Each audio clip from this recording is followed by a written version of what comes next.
స్వర్గానికి ఎగిరిందట. దీపం ఉన్నప్పుడే ఇల్లు సర్దుకోవాలి, మంచం ఉన్నంత వరకే కాళ్ళు సాపుకోవాలి, పిండి కొద్దీ రొట్టె, ఎంత చెట్టుకు అంత గాలి. ఇలాంటి పాతకాలం సామెతలు ఈ కాలంలో చెప్తే చాలే చాదస్తం అంటారు. రాత్రికి రాత్రి జాతకాలు మారిపోయే అద్భుతాల కోసం ఎదురు చూస్తుంటారు.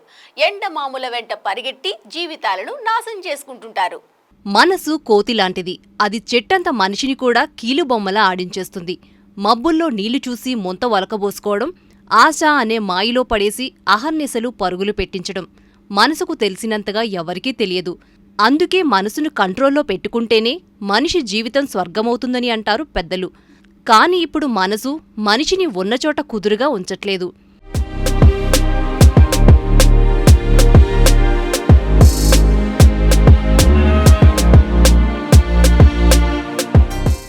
జీవితంలో ఎదగాలి అంటే మంచి చదువు చదవాలి, మంచి ఉద్యోగమో వ్యాపారమో చేసి సంపన్నుడిగా మారాలి. ఇది ఒక లైఫ్ టైం ప్రాసెస్.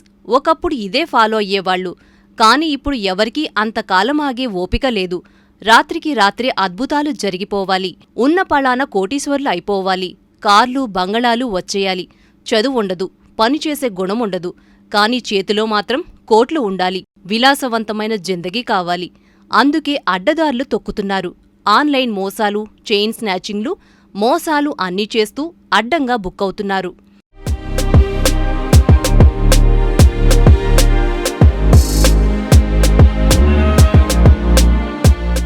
ఖరీదైన కార్తో ఒక ఫోటో, కాస్ట్లీ రెస్టారెంట్లో ఒక ఫోటో, తమను తాము గొప్పగా చూపించుకుంటూ ఫాల్స్ ప్రెస్టేజ్లో బ్రతికేస్తున్నారు. లోన చిరుగుల చొక్కాను కోటు వెనకాల దాచేసినట్టు సోషల్ మీడియా పోస్టులతో తమ పేదరికానికి కాస్ట్లీ రంగులు అద్దుతున్నారు. ఫలానా సినిమాలో హీరోలా, ఫలానా సీరియల్లో హీరోయిన్లా తమ లైఫ్ స్టైల్ ఉండాలి అనే భ్రమలో నేల విడిచి సాము చేస్తున్నారు. ప్రతి నిమిషం అబద్ధంలో బ్రతికేస్తూ జీవితాలను దుర్భరం చేసుకుంటున్నారు.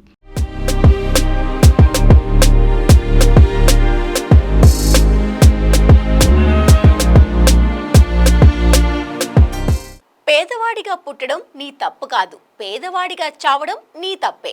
పుట్టుక చావు మధ్య ఉన్నది జీవితం. బ్రహ్మ నీ తలరాత రాస్తే నీ సంకల్పంతో ఆ రాత మార్చొచ్చు. నువ్వు నీలా బ్రతకడంలో ఉన్న సంతోషం నువ్వు వేరేవాడిలా బ్రతకాలి అనుకోవడంలో ఉండదు.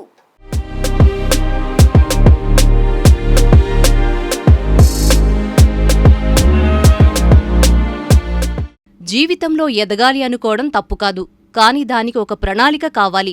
కష్టపడాలి. శ్రమ, పట్టుదల, కష్టపడే తత్వం ఉంటేనే గెలుపు తలుపు తడుతుంది. జేబులో 10 రూపాయలుంటే కష్టపడి 100 రూపాయలు సంపాదించాలి అనుకోవడం తప్పు కాదు. కాని ఏ కష్టం లేకుండా లక్షలు, కోట్లు వచ్చిపడాలనుకుంటేనే తప్పు. బెట్టింగ్ యాప్లు, హ్యాకింగ్లు, ఆన్లైన్ మోసాలు, అక్రమ సంబంధాలు, దౌర్జన్యాలు, మోసాలు అన్నింటితో ఏదో చేసేసి డబ్బున్నవాళ్లం అయిపోవాలి అనుకోవడం చాలా తప్పు. ఎందుకంటే చట్టం చేతులు చాలా పెద్దవి. ఒక్కసారి పట్టుబడితే జీవితమే ఉండదు.